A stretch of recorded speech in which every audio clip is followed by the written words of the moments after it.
Hello friends, money plan के इस video में आपका स्वागत है। काफी सारे लोगों को टर्म प्लान के बारे में कंफ्यूजन है, और टर्म प्लान क्या है या प्योर इंश्योरेंस क्या होता है, वो क्यों जरूरी है, इस बारे में हम लोग इस वीडियो पे बात करेंगे। तो इस वीडियो को लास्ट तक देखिएगा। साथ में ही अगर आप हमारे चैनल पे नए हैं तो हमारे चैनल को सब्सक्राइब करके बेल आइकन को हिट कीजिएगा, ताकि जब भी हम लोग नया कोई इंफॉर्मेटिव वीडियो प्रेजेंट करें तो उसका नोटिफिकेशन आपको मिलता रहे। तो इसी के साथ चलिए शुरुआत करते हैं आज की वीडियो की। दोस्तों, आप सब जानते हैं कि हर किसी इंसान को जब से वो पैदा होता है तब से लेके कभी ना कभी किसी ना किसी समय वो गुजर जाता है या उसकी डेथ हो जाती है। तो हम लोग मॉर्टल है, मतलब कि नश्वर है, हमारा बॉडी नश्वर है, और कभी ना कभी ऐसा कोई इवेंट आएगा जब हमारा लाइफ खत्म हो जाएगा। तो ये आपको ध्यान रखना बहुत ज्यादा जरूरी है। आज की तारीख में हम लोग हमेशा ऐसा सोच के चलते हैं कि हम लोग हमेशा हमारे फैमिली के साथ में रहेंगे, हमेशा उनकी जो भी जरूरत है उसको पूरा करने के लिए हम लोग अवेलेबल रहेंगे। तो एक्चुअल में ऐसा नहीं है। आज जिस तरह से भी अनसर्टनिटी है उसको देखते हुए शायद ये कहना बहुत डिफिकल्ट है कि हम लोग कितने सालों तक हमारी फैमिली को सपोर्ट कर सकते हैं या कितने साल हम लोग हमारी फैमिली के साथ रहेंगे।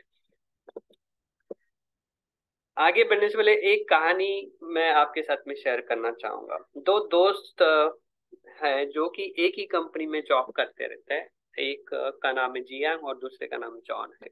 तो जियांग जो है ये थोड़ा मौज मस्ती वाला बंदा है, और पार्टी शार्टी में उसका ज्यादा इंटरेस्ट होता है। उसको नई नई चीजें परचेस करना ज्यादा पसंद है, शॉपिंग का उसको बहुत ज्यादा शौक रहता है, और जितना हो सके उतना पॉसिबली वो पूरा उसका सैलरी स्पेंड कर देता है। वही जॉन जो है वो जियान जैसा ही एज का होने के बाद में भी और सेम अर्निंग होने के बाद में भी वो थोड़ा अलग टाइप का लड़का होता है। वो आगे के बारे में सोचता रहता है, और वो हमेशा उसके फैमिली को कैसा सिक्योर रख सकते हैं इस बारे में सोचते रहता है। तो जितना हो सके उतना वो फैमिली के लिए अच्छा खासा इंश्योरेंस कवर लेके चलता है, और बाकी सेविंग्स भी वो करता है। एक बार क्या होता है कि एक कॉमन मीटिंग अटेंड करके जब दोनों वापस आ रहे होते हैं घर पे, तो उनकी बस का एक्सीडेंट हो जाता है और दोनों की डेथ हो जाती है।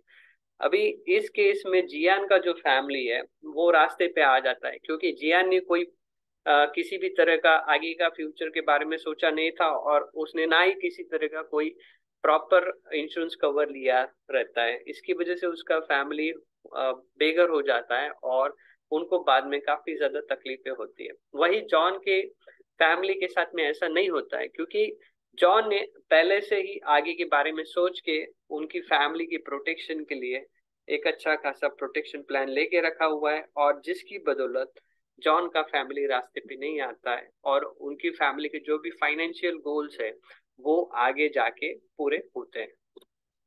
तो दोस्तों, जब भी हम लोग फैमिली की बात करते हैं, आपकी फैमिली हमारी फैमिली की हम लोग जब बात करते हैं या फैमिली के बारे में जब हम लोग सोचते हैं, तो हमारे सामने कुछ फाइनेंशियल गोल्स आ जाते हैं। हम लोग सोचते हैं बच्चों की पढ़ाई के बारे में, हम लोग सोचते हैं बच्चों की शादी के बारे में, हम लोग सोचते हैं खुद के घर के बारे में, और हम लोग सोचते हैं बच्चों की जॉब बिजनेस के बारे में, या हम लोग सोचते हैं हमारे या स्पाउस के रिटायरमेंट के बारे में। तो ये आज की तारीख में ये कुछ गोल्स है जो कि हर किसी तरह की क्लास के लिए एप्लीकेबल है, और हर किसी क्षेत्र की फैमिली के लिए एप्लीकेबल है। आपका फैमिली छोटा फैमिली हो, आप स्मॉल मिडिल क्लास से हो, या आप रिच क्लास से हो, या आप पुअर क्लास से हो, किसी भी क्लास से हो, लेकिन ये जो गोल्स यहाँ पे मैं बात कर रहा हूँ ये जनरली कॉमन है सभी के लिए। तो ये फैमिली और फाइनेंशियल गोल्स ये काफी कनेक्टेड चीज है, और हर कोई इनडायरेक्टली या डायरेक्टली अपनी फैमिली के लिए इसके बारे में सोचता रहता है।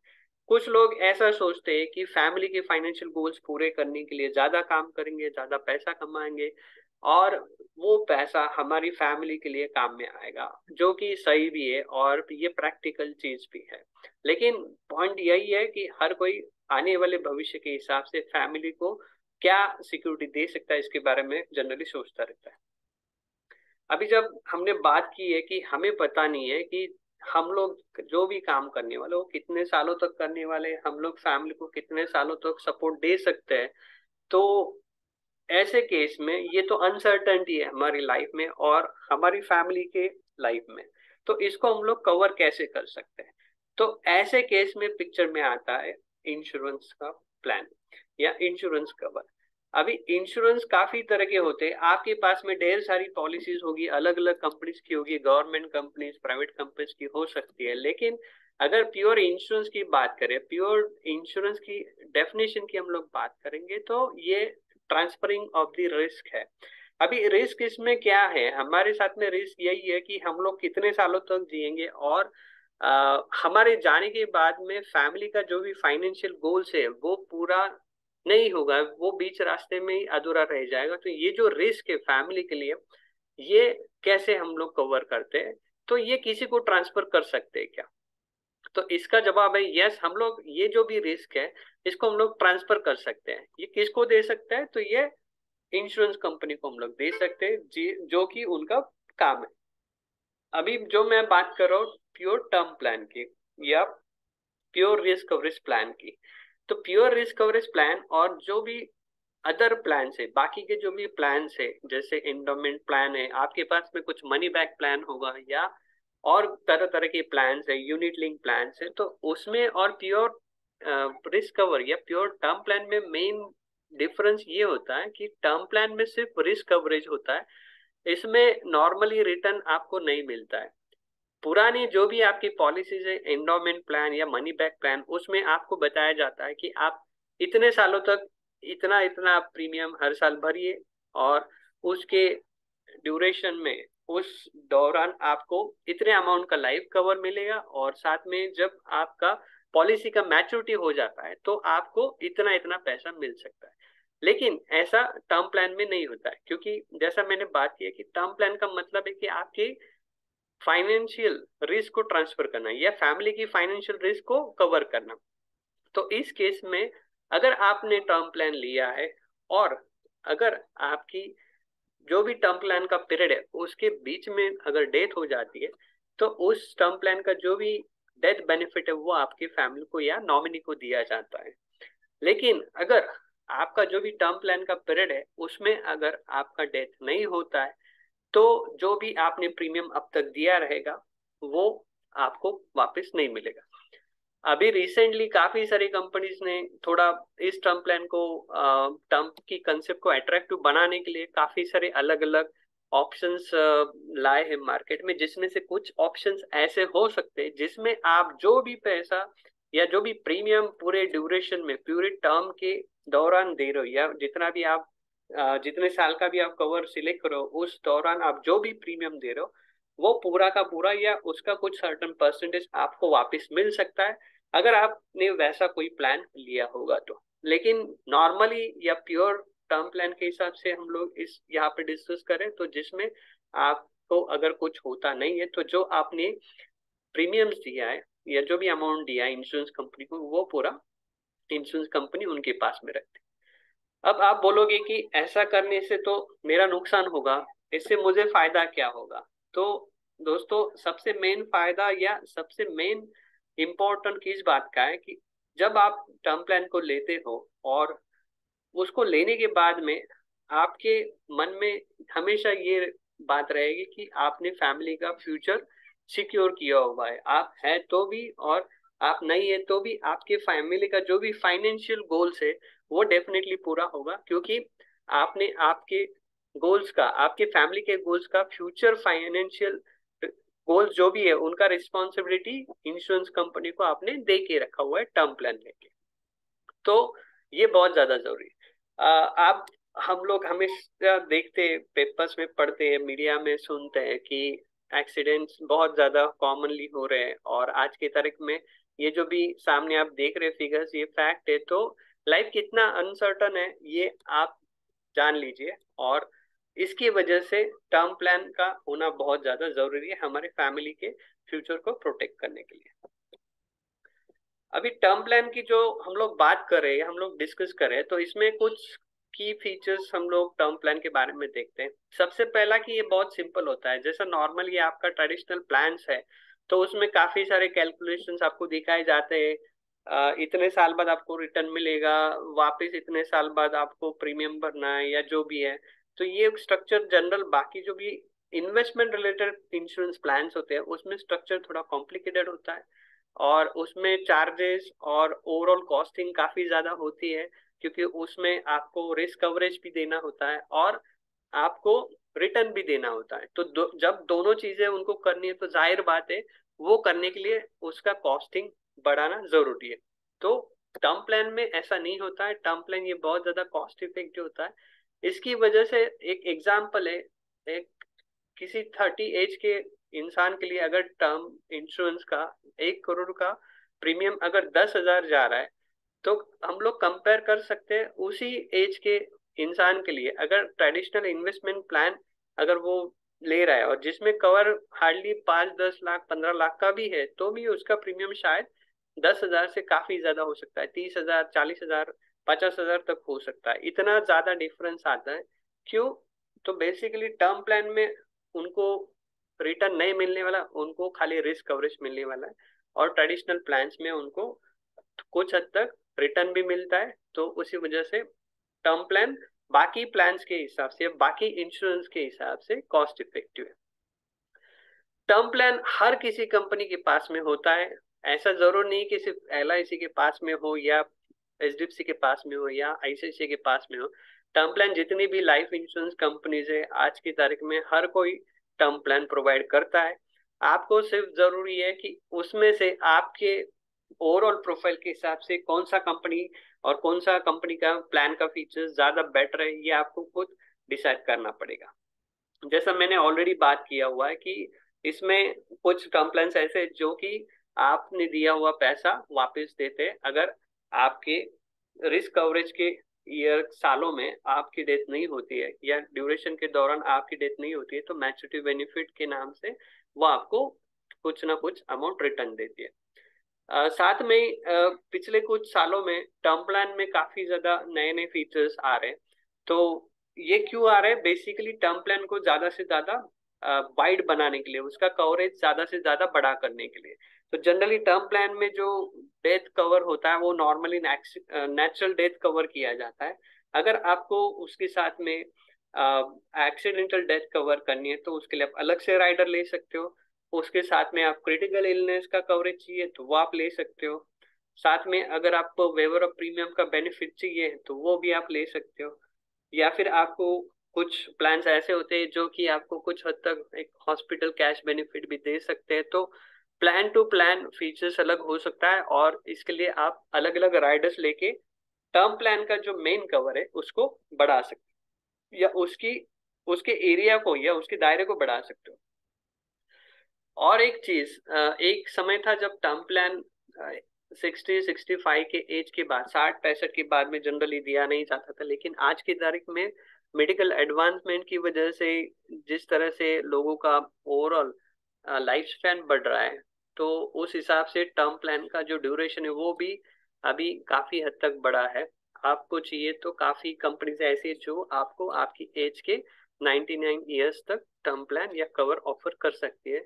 लेकिन ये भी इतना ही नेचुरल है कि अगर आपके ओवरऑल कवरेज का ड्यूरेशन बढ़ जाता है तो ओवरऑल आपका प्रीमियम भी बढ़ेगा, क्योंकि उतने सालों तक कंपनी आपकी फाइनेंशियल रिस्क कवर करने वाली है। मल्टीपल टाइप्स के हिसाब से अगर हम लोग यहाँ पे देखें तो काफी सारी कंपनीज के इसमें आपको सिंगल लाइफ कवर या जॉइंट लाइफ कवर इस तरह का ऑप्शन मिल सकता है, और डिपेंडिंग ऑन दी आपका एक्चुअल में रिक्वायरमेंट क्या है उस हिसाब से आप करेक्ट ऑप्शन उसमें से सिलेक्ट कर सकते हो।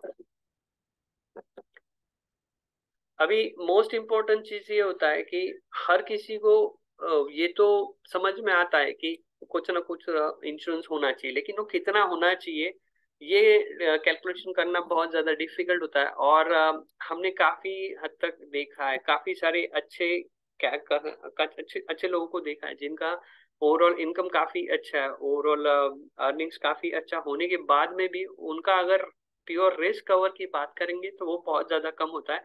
मैक्सिमम लोगों को ऐसा लगता है कि इंश्योरेंस का मतलब कि या इंश्योरेंस पॉलिसी लेना मतलब कि इन्वेस्टमेंट करना एंड उसमें से कुछ साल के बाद में उनको रिटर्न मिलना, उसको वो जनरली प्योर इंश्योरेंस के हिसाब से देखते हैं। तो उस केस में नॉर्मली इंश्योरेंस का कवर कितना है ये काफी लोगों को पता भी नहीं रहता है, और काफी लोगों को ये भी पता नहीं रहता है कि उनके पास में जो भी प्लान है वो कौन सा है, उसमें क्या बेनिफिट रहेगा क्या नहीं रहेगा। तो ये सारी बातें जनरली काफी लोगों को समझ में नहीं आती या नॉर्मली वो देखते नहीं है। तो हम लोग यहाँ पे बात करेंगे कि कितना कवर लेना ज्यादा जरूरी है या कितने अमाउंट का एक्चुअली इंश्योरेंस कवर होना चाहिए। तो उससे पहले हम लोग ये देखेंगे कि जब भी इंश्योरेंस कंपनी आपका कवर एलिजिबिलिटी बन चेक करती है तो उसमें क्या क्या बातें वो जनरली चेक करती है। अब मोस्ट इम्पोर्टेंट पॉइंट यहाँ पर मैं आपके साथ में शेयर करना चाहूंगा कि टर्म प्लान ऐसे लोगों को ही दिया जाता है जिनके पास में कोई इनकम का प्रूफ है और वो वैलिड है कंपनी के नॉर्म्स के हिसाब से। तो अगर किसी आदमी के पास में आदमी का इनकम या किसी व्यक्ति का इनकम काफी ज्यादा है लेकिन उसके पास में अगर कोई डॉक्यूमेंट्स नहीं है उस चीज का, या कोई सैलरी स्लिप नहीं है, या उसके पास में कोई इनकम टैक्स रिटर्न नहीं है, या बाकी जो भी एलिजिबल डॉक्यूमेंट्स है जो कि इंश्योरेंस कंपनी के हिसाब से वैलिड है, अगर इसमें से उनके पास में कुछ है नहीं तो शायद वो व्यक्ति टर्म प्लान के लिए अप्लाई नहीं कर सकता है। दूसरा एक चीज कि आपका एज कितना है उसके हिसाब से टर्म प्लान का प्रीमियम अलग अलग हो सकता है, और नेचुरली आपका एज अगर कम है तो टर्म प्लान का प्रीमियम कम रहेगा। जैसे आपका एज बढ़ता है वैसे वैसे आपके टर्म प्लान का प्रीमियम अलग हो सकता है और वो बढ़ सकता है। आपका फिजिकल फिटनेस कितना है, आपका एग्जिस्टिंग कवर कितना है, वो भी डिफाइन करेगा कि आपको कितने अमाउंट का इंश्योरेंस कंपनी कवर दे सकती है। तो वो भी ज्यादा जरूरी है। अगर आपका फिजिकली फिटनेस अच्छा है तो उस केस में आपको ज्यादा कवर ऑफर हो सकता है और आपको उस हिसाब से प्रीमियम भी दिया जा सकता है। आपका लाइफस्टाइल कैसा है, आपका ओवरऑल हैबिट्स कैसा है, ये भी मैटर करता है। जनरली स्मोकर्स के लिए प्रीमियम इंश्योरेंस कंपनी ज्यादा चार्ज करती है, और बाकी सारी जो भी हैबिट्स है उसके हिसाब से प्रीमियम में चेंजेस हो सकता है।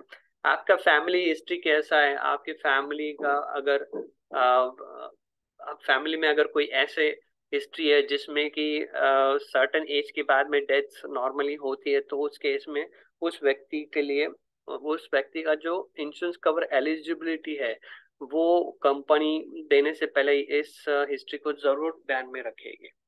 अभी कवर आपको कितना लेना चाहिए तो उसमें कुछ पॉइंट्स हम मैं आपके साथ में शेयर कर रहा हूँ।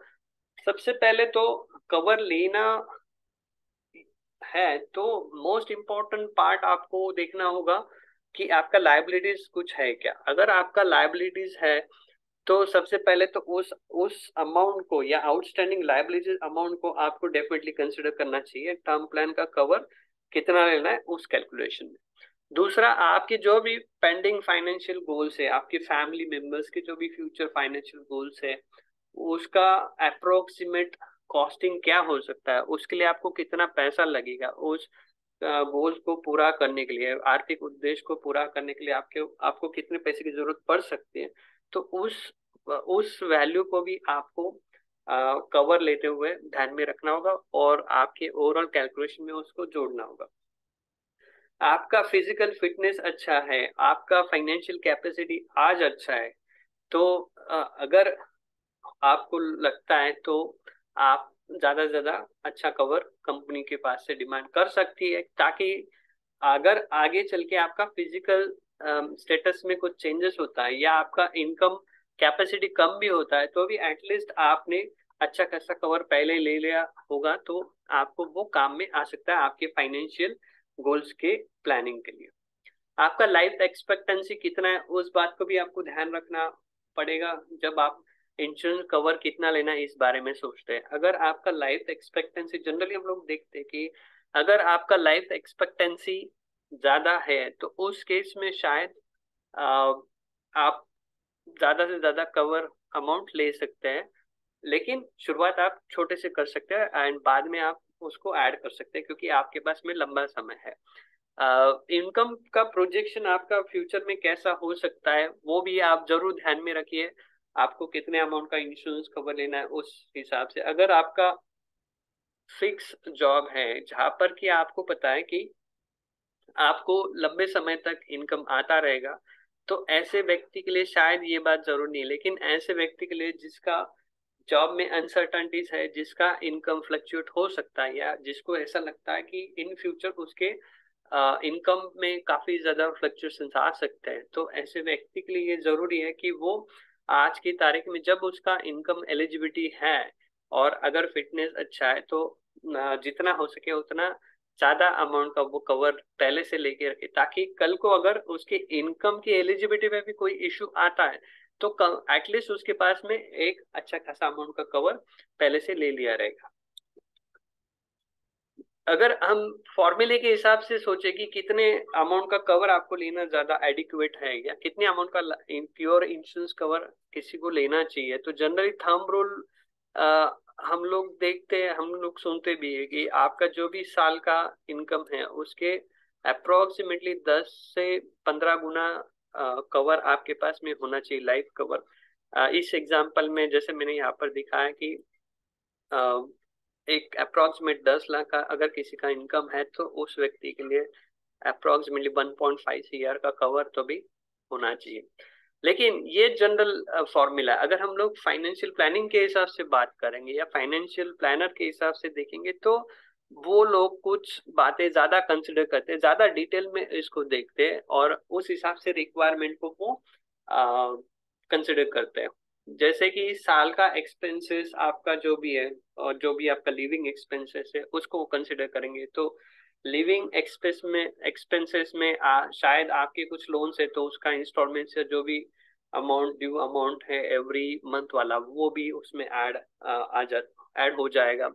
आपको कितने साल है अभी रिटायरमेंट के हिसाब से, या कितने साल तक आपका अर्निंग कैपेसिटी बना रहेगा, ये वो चेक करते हैं। एंड प्लस आपका जो भी एग्जिस्टिंग फाइनेंशियल गोल्स हैं फ्यूचर के, उसको वो कंसिडर करते हैं। तो तीनों को मिला के ओवरऑल जो भी फिगर बनेगा उसको आने वाले सालों के हिसाब से, इन्फ्लेशन के हिसाब से उसको वैल्यू में कंसिडर करके उसका जो भी वैल्यू बनेगा, तो उतने अमाउंट का जनरली फाइनेंशियल प्लानिंग के हिसाब से एक वैलिड गोल रिक्वायरमेंट या कवर रिक्वायरमेंट बनता है। इस एग्जांपल में वो मैंने यहाँ पे डिटेल में एक्सप्लेन किया है और आप इसको देख सकते हैं। तो ये कोई स्टैंडर्ड फॉर्मूला नहीं है, ये जस्ट एक आपको आइडिया देने के लिए। इसमें आप प्लस माइनस कर सकते हैं आपकी एक्चुअल कंडीशंस के हिसाब से, लेकिन जो भी है इससे आपको एक बेसिक इंफॉर्मेशन या बेसिक आइडिया आ जाएगी कि आपको कहाँ से शुरुआत करनी है। Your best quote that reflects your approach. It's one small step for man, one giant leap for mankind. तो दोस्तों, इसके साथ इस वीडियो को समाप्त करते हैं। उम्मीद है इस वीडियो को आप जरूर लाइक करेंगे, शेयर करेंगे और मिलते हैं नए वीडियो के साथ। तब तक के लिए थैंक यू।